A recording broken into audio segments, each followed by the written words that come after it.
What's going on, YouTube? So I had made another video on how to access your hatch if you couldn't open it from the outside. And another issue I was having was that my reverse lights were not working. I had an error code up on my dash information display, and some of my wires were right here.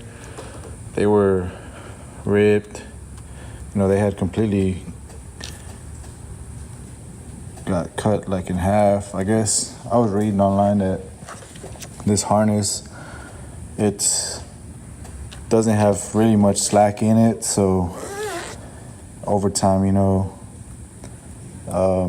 this wire gets weak and you might have issues. So what I did was I went and bought some wire, and I added about 2.5 inches, and I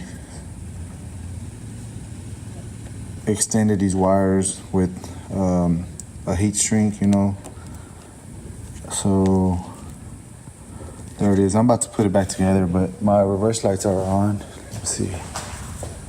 There they are. See right here through the bulb. There's a bulb, and there's the other one. So now I'll just put it all back together. So hope this helps y'all out.